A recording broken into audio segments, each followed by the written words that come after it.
Assalamualaikum warahmatullahi wabarakatuh. Perkenalkan, nama saya Najwa Kesya Iksana dengan NIU 520809. Di sini saya akan mempresentasikan penugasan terstruktur dari mata kuliah Klimatologi Laut yang berjudul El Nino Southern Oscillation atau biasa disebut dengan ENSO. Nah, jadi apa sih ENSO itu?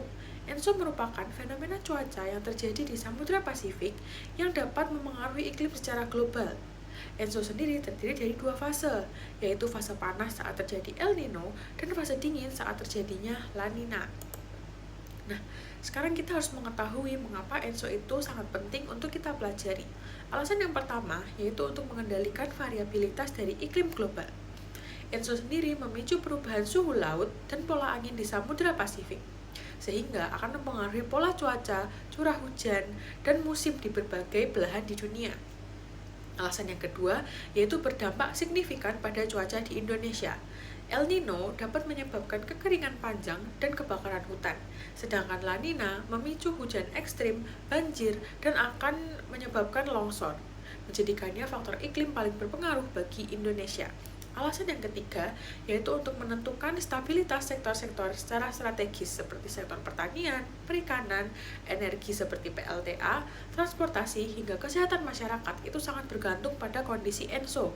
Sehingga pemanfaatan ENSO itu penting untuk menjaga ketahanan pangan dan ekonomi.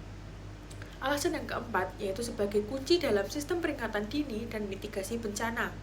Pemahaman ENSO itu sangat membantu memperkirakan potensi kekeringan atau hujan ekstrim yang jauh lebih cepat, sehingga pemerintah dan masyarakat dapat melakukan persiapan dan penyesuaian yang tepat.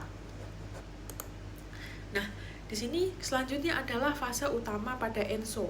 Yang pertama itu ada fase El Nino atau fase panas. Jadi El Nino itu akan terjadi ketika suhu permukaan laut di Samudra Pasifik bagian tengah dan timur itu menghangat melebihi batas normal. Pemanasan ini itu akan melemahkan angin pasat dan menggeser pola hujan ke arah timur. Dampaknya meliputi kekeringan di daerah Indonesia, berkurangnya curah hujan, meningkatnya risiko kebakaran hutan, serta gangguan pada pertanian dan perikanan. Fase yang kedua yaitu fase La Nina atau fase dingin. La Nina adalah kebalikan dari El Nino, yaitu pendinginan suhu permukaan laut di wilayah yang sama. Angin pasatnya akan menguat, kemudian akan terjadi upwelling, dan awan hujan akan terkonsentrasi ke arah barat. Jadi La Nina ini biasanya menyebabkan hujan lebih tinggi curahnya di daerah Indonesia dan akan memicu banjir, tanah longsor, serta cuaca ekstrim seperti badai yang bersifat lokal. Selanjutnya kita masuk ke mekanisme terjadinya ENSO. Yang pertama, itu akan terjadi interaksi antara Samudra Pasifik tropis serta atmosfer. ENSO akan dimulai dengan interaksi dinamis antara Samudra Pasifik tropis dan atmosfer. Proses ini dikenal sebagai Walker Circulation, di mana angin pasat yang bergerak dari timur ke barat akan mendorong air hangat ke wilayah Pasifik Barat. Saat kondisinya kembali normal, angin pasat akan menjaga perbedaan suhu laut antara Pasifik Barat yang hangat dan Pasifik Timur yang lebih dingin. Nah, ini berikut adalah Walker Circulation secara lebih ringkas.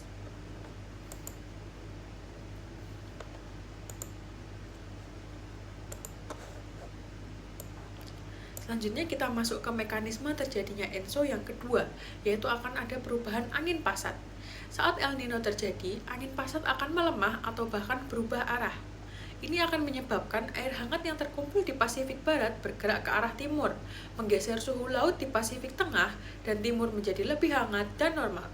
Sebaliknya, pada fase La Nina, angin pasat akan menguat dan menyebabkan air dingin dari daerah kedalaman laut itu akan naik, atau biasa kita sebut dengan upwelling, dan itu akan menurunkan suhu permukaan laut di Pasifik Tengah dan di bagian timur.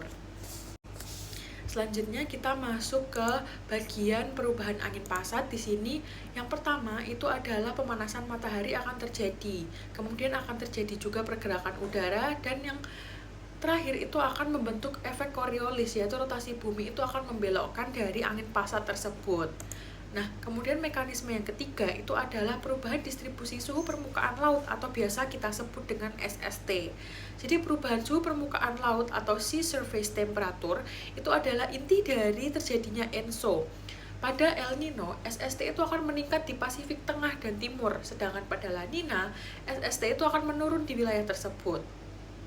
Perubahan suhu ini akan mengubah pola curah hujan global, menyebabkan El Nino memicu cuaca kering dan La Nina memicu cuaca hujan berlebih di berbagai belahan dunia. Nah, di sini ada tren Sea Surface Temperature atau SST pada tahun 1993 hingga 2023. Selanjutnya, tentunya ENSO ini akan berdampak pada dunia. Contohnya pada negara Amerika Selatan, El Nino itu akan berdampak banjir besar, contohnya di negara Peru. Kemudian pada La Nina terjadi kekeringan di pesisir bagian barat. Kemudian di negara Afrika Timur, El Nino itu akan memicu kekeringan parah, kemudian memicu ketahanan pangan di Somalia dan Kenya itu akan menjadi buruk ya. Selanjutnya ada negara Australia, El Nino itu akan memicu kekeringan panjang, kebakaran hutan di Australia Barat, dan pada La Nina itu akan menyebabkan curah hujan yang tinggi. Nah, mitigasi dan adaptasi terjadinya ENSO, yang pertama itu kita harus melakukan pengelolaan air, penyimpanan air melalui waduk dan irigasi. Dan selanjutnya ada peringatan dini dari BMKG, menggunakan sistem dini ini untuk memberikan informasi cuaca kepada masyarakat agar dapat mempersiapkan diri dan menghadapi bencana alam. Dan yang terakhir adalah pengaturan jadwal tanam, penyesuaian jadwal tanam untuk menghindari kerugian pertanian akibat cuaca ekstrim. Sekian presentasi tentang El Nino Southern Oscillation atau biasa disebut dengan ENSO dari saya.